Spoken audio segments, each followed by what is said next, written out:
Hello बच्चों, आज हम पढ़ेंगे सतत आवेश वितरण। ये हमारे क्लास 12 फिजिक्स का 8वां भाग है, जिसमें हम लोग पढ़ने वाले हैं सतत आवेश वितरण। क्या होता है सतत आवेश वितरण? चलिए आज समझते हैं कि देखिए होता क्या है कि अगर हम कोई भी धातु कोई चालक पदार्थ ले लेते हैं, चालक पदार्थ, ठीक है। कोई चालक पदार्थ किसी भी आकृति का हो सकता है, कोई गोला हो गया, कोई छड़ हो गया, ठीक है। ये हमारे क्या है, चालक पदार्थ है। कोई चादर हो गया, ठीक है, एल्युमिनियम का, तांबे का, लोहे का छड़ हो सकता है, चादर हो सकता है, कोई गोला हो सकता है। तो जब इसको आवेश दिए जाएंगे, आवेश देने का मतलब एक तरफ समझ लीजिए करंट दिए जाएंगे, तो आवेश दिए जाएंगे, तो ये आवेश होते क्या है कि इसके इन चालक पदार्थों के पृष्ठ पर, ऊपरी वाली सतह पर, इसके पृष्ठ पर जो ऊपरी सतह होती है, ऊपरी सतह होती है,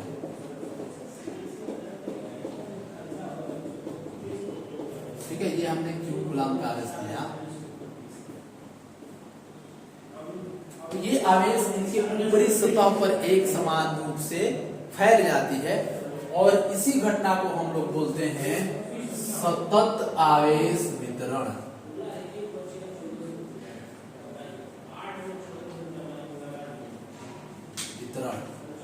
ठीक है, क्या है सतत आवेश वितरण?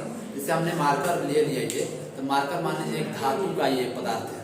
अब इसको हम आवेश देंगे, आवेश देने का मतलब करंट देंगे, तो करंट जो है इसमें से जो आवेश प्रवाहित होंगे, इसमें जो आवेश आएंगे वो इसके पृष्ठ पर स्थित हो जाएंगे, ना कि इसके अंदर, इसके पृष्ठ पर स्थित हो जाएंगे।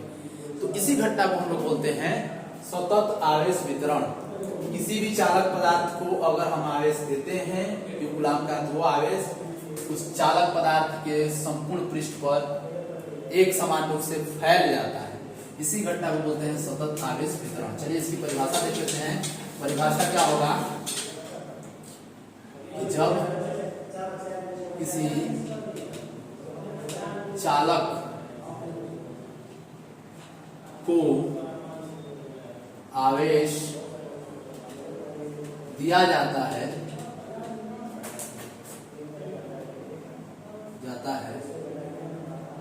तो वह आवेश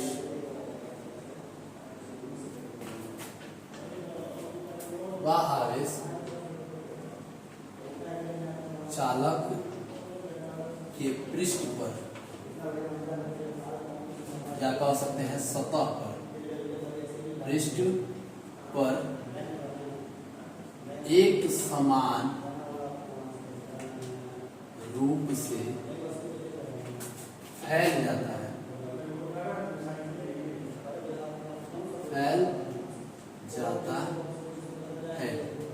इस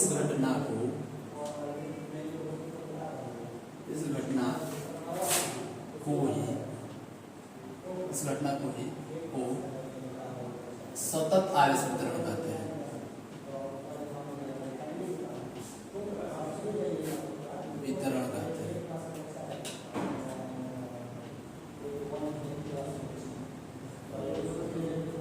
ठीक है, अच्छा, एक समान रूप से फैलने का मतलब क्या है? जैसे ये हमारा जो हो गया लोहे धातु की चादर हो गया, हमने आवेश दिया यानी करंट दिया एक तरफ से, ये इसमें आएगा, तो ये आवेश जो फैलेगा इस प्रकार से फैलेगा। इस प्रकार से फैलने का मतलब ये है कि इनके बीच की जो गैपिंग है, इनके बीच की जो दूरी है वो समान दूरी रहेगी। 1 से 1 सेंटीमीटर का 1 सेंटीमीटर ही रहेगी। 2-2 सेंटीमीटर का गैप है तो 2-2 सेंटीमीटर का है, यानी कि एक समान रूप से फैलेगा।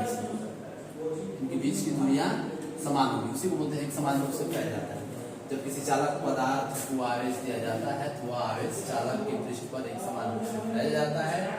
इस घटना को सतत आवेश वितरण कहते हैं। ठीक है, अब आते हैं सतत आवेश वितरण 3 प्रकार का होता है। सतत आवेश वितरण 3 प्रकार का होता है।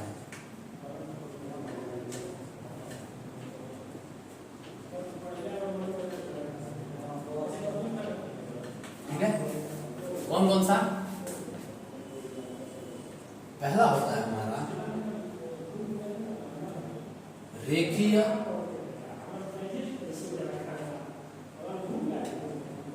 आवेश वितरण, ठीक है। और दूसरा हमारा होता है पृष्ठीय आवेश वितरण, और तीसरा हमारा होता है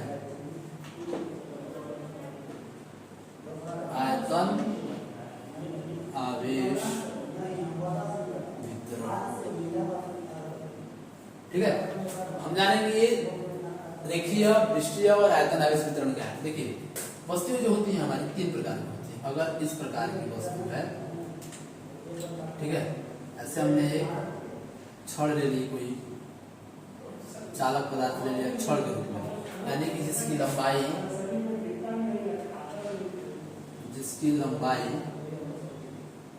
उसकी चौड़ाई की ज्यादा क्या अपेक्षा ज्यादा हो, इसकी मोटाई जो है उसकी मोटाई की अपेक्षा इसकी लंबाई क्या है ज्यादा है। तो इस प्रकार की वस्तु को हम लोग बोलते हैं रेखीय वस्तु। पृष्ठीय वस्तु का मतलब क्या है, ठीक है। रेखीय वस्तु मतलब जैसे धागा हो गया, तार हो गया, रेखीय वस्तु हो गए, पाइप हो गया, क्योंकि उसकी मोटाई की अपेक्षा उसकी लंबाई बहुत ज्यादा होती है, उसको रेखीय वस्तु बोलते हैं। तो पृष्ठीय वस्तु क्या है, ऐसी वस्तु जिसमें लंबाई हो, चौड़ाई हो, मगर मोटाई न हो। जैसे कागज लेंगे, उसकी लंबाई होगी, चौड़ाई होगी, लेकिन मोटाई नहीं होगी, इसको हम बोलते हैं पृष्ठीय वस्तु। अच्छा, आयताकार वस्तु क्या है कि जिसमें लंबाई हो गई, चौड़ाई भी हो गई, लंबाई हो गई, चौड़ाई, और इसकी ऊंचाई भी हो, ठीक है। देखिए ये हो गई इसकी, ये हो गई ऊंचाई, ठीक है, और ये हो गई लंबाई, और ये हो गई चौड़ाई। इस प्रकार की वस्तु हमारी क्या होती है, आयताकार वस्तु। अब आते हैं अपने टॉपिक पे। सतत आवेश वितरण जो होते हैं तीन प्रकार के होते हैं। इसका मतलब क्या है, देखिए रेखीय आवेश वितरण क्या है कि जब किसी रेखीय वस्तु को,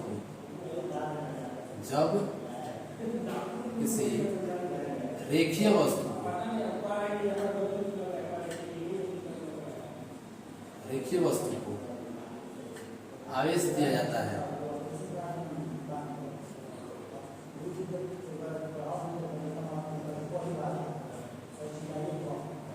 तो वह आवेश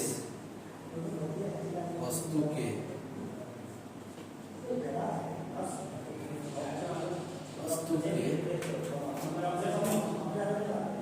लंबाई, वस्तु के प्रति एकांक लंबाई,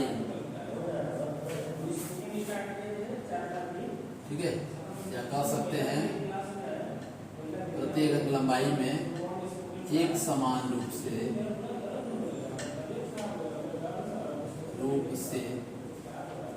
फैल जाता है।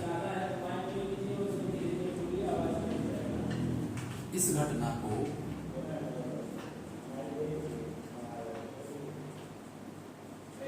रेखीय आवेश वितरण कहते हैं।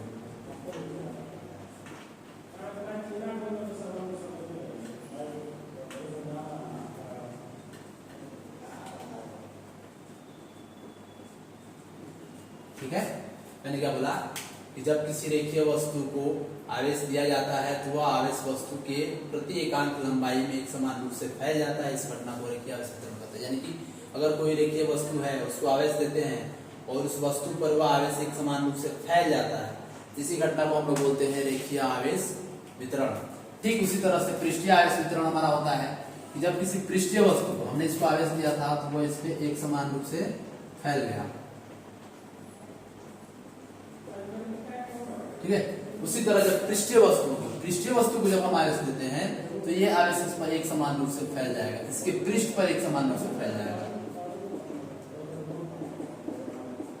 ठीक है, तो इसके पृष्ठ पर एक समान रूप से आवेश फैल जाता है तो उसको हम बोलते हैं पृष्ठीय आवेश वितरण। परिभाषा क्या हो जाएगा, बस ये हो जाएगा, जब किसी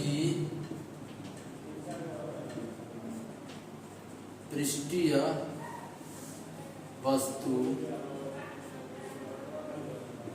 को आवेश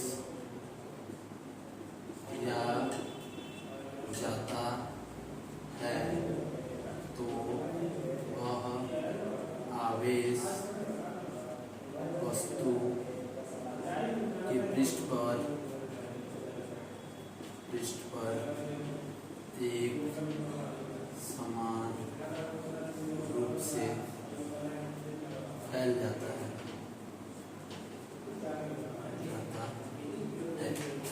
ठीक है, जब किसी पृष्ठीय वस्तु को आवेश दिया जाता है तो वह आवेश वस्तु के पृष्ठ पर एक समान रूप से फैल जाता है और इसी घटना को हम लोग बोलते हैं पृष्ठीय आवेश वितरण। थर्ड हमारा आता है आयतन आवेश वितरण। आयतन आवेश वितरण क्या है? जब हमने कोई आयताकार वस्तु ले लिया और इस आयताकार वस्तु को जब हम आवेश देते हैं Q, तो ये आवेश इस वस्तु के पृष्ठ पर जो ऊपरी सतह होती है, केवल इसकी ऊपरी सतहों पर जितने भी बाहर की फलक होंगी, सतह कितनी होंगी? 6 होंगी। उन सभी सतह पर, उन सभी सतहों पर एक समान रूप से आवेश क्या होता है? फैल जाता है। और इस घटना को हम लोग बोलते हैं आयतन आवेश वितरण। यानी कि जब किसी आयताकार वस्तु को आवेश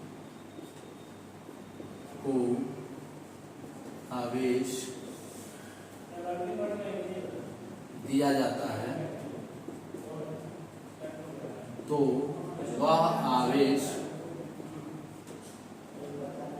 वस्तु के पृष्ठ पर वस्तु के सभी पृष्ठों पर एक समान रूप से फैल जाता है।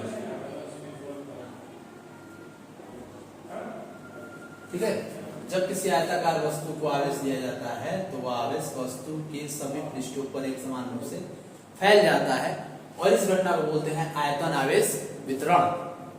अब आते हैं, अब इसी में होता है हमारा रेखीय आवेश घनत्व।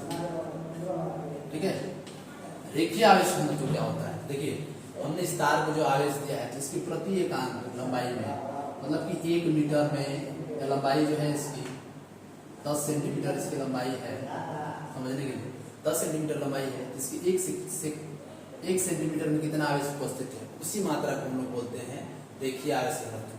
ठीक है, जैसे इसके 1 मीटर क्षेत्रफल में कितने आवेश उपस्थित होंगे, हो जाएगा हमारा पृष्ठीय आवेश घनत्व। तो हम इसमें परिभाषा लिखते हैं कि रेखीय आवेश वितरण के रेखीय आवेश वितरण, ठीक है, रेखीय आवेश वितरण में वस्तु के प्रति एकांक लंबाई में उपस्थित आवेश की मात्रा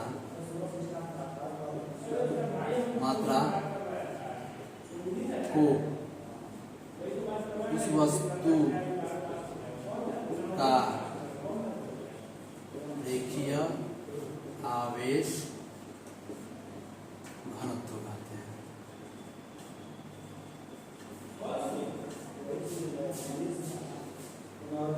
ठीक है, क्या है रेखीय आवेश घनत्व? क्या है तो देखो, इसके प्रति एकांक जो हम तार लिए थे तो उसकी एकांक लंबाई, अगर लंबाई मीटर में है तो 1 मीटर में, लंबाई सेंटीमीटर में है तो 1 सेंटीमीटर में। ठीक है, तो उसके प्रति एकांक लंबाई, उसकी प्रति एकांक लंबाई में जितने भी आवेश आ जाएंगे, जितने भी आवेश उपस्थित रहेंगे, वही उसका हो जाता है रेखीय आवेश घनत्व। जैसे दिया हमारा परिभाषा क्या लिखते हैं? रेखीय आवेश वितरण में वस्तु के प्रति एकांक लंबाई में, इसकी एकांक लंबाई में 1 मीटर में या 1 सेंटीमीटर में, एकांक लंबाई में उपस्थित आवेश की जो मात्रा होती है, आवेश की मात्रा को उस वस्तु का रेखीय आवेश घनत्व कहते हैं।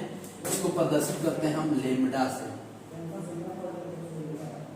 ठीक है, ऐसे और लैम्डा इक्वल टू हो जाता है क्यू अपान में एल। ये हमारा हो गया फॉर्मूला। मात्रक हो जाएगा कूलाम प्रति मीटर। विमा क्या लिख सकते हैं, कूलाम की विमा होती है AT और एल नीचे जाएगा ऊपर पावर -1। ठीक है। अब आते हैं दूसरा हमारा होता है पृष्ठीय आवेश घनत्व। ठीक है, यहाँ हमारा क्या था, पृष्ठीय आवेश वितरण था, यहाँ पृष्ठीय आवेश घनत्व है। पृष्ठीय आवेश घनत्व क्या होगा, तो सेम यही से रेखीय आवेश वितरण में वैसे हो जाएगा। इसमें पृष्ठीय आवेश वितरण में वस्तु के प्रति एकांक, यहाँ हमने क्या लिया था, लंबाई, और यहाँ जाएगा वस्तु के प्रति एकांक क्षेत्रफल। क्योंकि ये वस्तु जो है क्षेत्रफल वाली है और ये लंबाई वाली है, तो वस्तु के प्रति एकांक क्षेत्रफल में उपस्थित आवेश की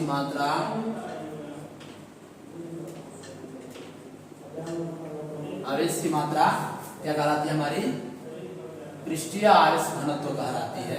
ठीक है, इसका फॉर्मूला होता है, लिख लीजिएगा, पृष्ठीय आवेश वितरण में वस्तु के प्रति एकांक क्षेत्रफल में उपस्थित आवेश की मात्रा को ही हम क्या कहते हैं, पृष्ठीय आवेश घनत्व कहते हैं। फॉर्मूला होता है इसको, पृष्ठीय आवेश वितरण कहते हैं। मात्रा हो जाएगा इसका, इसको प्रदर्शित करते हैं सिग्मा से। ठीक है, ऐसे जैसा ये हो जाएगा, इसका होता है क्यू बटा में ए। मात्रक हो जाएगा कूलाम प्रति मीटर का स्क्वायर। विमा हो जाता है AT L का पावर -2। थर्ड हमारा होता है, लास्ट है, आयतन आवेश घनत्व। ठीक है, सेम परिभाषा वैसे ही क्या लिखेंगे, आयतन आवेश वितरण में, आयतन आवेश वितरण में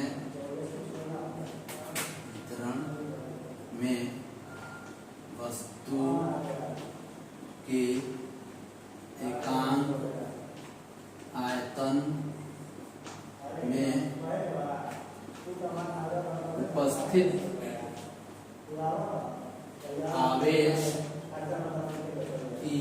आवेश की मात्रा को आयतन आवेश घनत्व कहते हैं। ठीक है, आयतन आवेश वितरण में वस्तु के एकांक आयतन में उपस्थित आवेश की मात्रा को आयतन आवेश घनत्व कहते हैं। सेम फॉर्मूला है, इसको प्रदर्शित करते हैं हम रो से, रो से V। ठीक है, रो बराबर हो जाएगा हमारा Q बटा में V, आयतन मात्रा हो जाएगा कूलाम प्रति मीटर क्यूब। विमा हो जाएगा AT L का पावर -3। ठीक है, तो बच्चों ये हमारा होता है सतत आवेश वितरण। तो 3 प्रकार का होता है, रेखीय आवेश वितरण, पृष्ठीय आवेश वितरण, आयतन आवेश वितरण। ठीक है, और बताएं कि क्या है इसके, अगर हम किसी रेखीय वस्तु को आवेश देते हैं तो उस पर एक समान रूप से फैल जाता है, इस घटना को बोलते हैं रेखीय आवेश वितरण। पृष्ठीय वस्तु को आवेश देते हैं तो उसके पृष्ठ पर एक समान रूप से फैल जाता है, इसको बोलते हैं पृष्ठीय आवेश वितरण। और कोई आयताकार वस्तु को आवेश देते हैं तो उसके पृष्ठ पर एक समान रूप से फैल जाता है, इसको बोलते हैं आयतन आवेश वितरण। अच्छा, वस्तु के एकांक लंबाई में उपस्थित जो आवेश की मात्रा होती है उसको बोलते हैं रेखीय आवेश घनत्व। लैम्डा से प्रदर्शित करते हैं, Q बराबर L कूलम प्रति मीटर, बीमा हो गया L की पावर -1। वस्तु के एकांक क्षेत्रफल में, एकांक क्षेत्रफल मतलब कि वस्तु की जो क्षेत्रफल दिया है मीटर में दिया है, सेंटीमीटर में दिया है, तो 1 सेंटीमीटर स्क्वायर क्षेत्रफल में या 1 मीटर स्क्वायर क्षेत्रफल में जो आवेश की मात्रा उपस्थित होती है, वही देखें पृष्ठीय आवेश वितरण में वस्तु के प्रति एकांक क्षेत्रफल में उपस्थित आवेश की मात्रा को हम क्या बोलते हैं, पृष्ठीय आवेश घनत्व कहते हैं। ठीक है, इसकी फॉर्मूला होती है सिग्मा, सिग्मा क्यू अपान में ए, जहां ये ए पृष्ठ का क्षेत्रफल है, क्यू दिया गया आवेश है, मात्रा कूलम प्रति मीटर स्क्वायर, यहाँ एल तार की लंबाई है और उसको दिया गया आवेश है। आयताकार वस्तु को देते हैं, उसमें एक समान रूप से फैलता है, तो आयतन आवेश वितरण और आयतन आवेश घनत्व क्या होगा, इसके प्रत्येक एकांक आयतन में 1 मीटर क्यूब 1 सेंटीमीटर क्यूब में जो आवेश उपस्थित होता है, आयतन आवेश वितरण में वस्तु के एकांक आयतन में उपस्थित आवेश की मात्रा को आयतन आवेश घनत्व कहते हैं। इसे रो से प्रदर्शित करते हैं, रो बराबर क्यू अपान में भी मात्रा हो गया कूलम प्रति मीटर क्यूब और बीमा हो गया 8 की पावर -3। बच्चों मेरे चैनल को सब्सक्राइब कीजिए, लाइक कीजिए, शेयर कीजिए।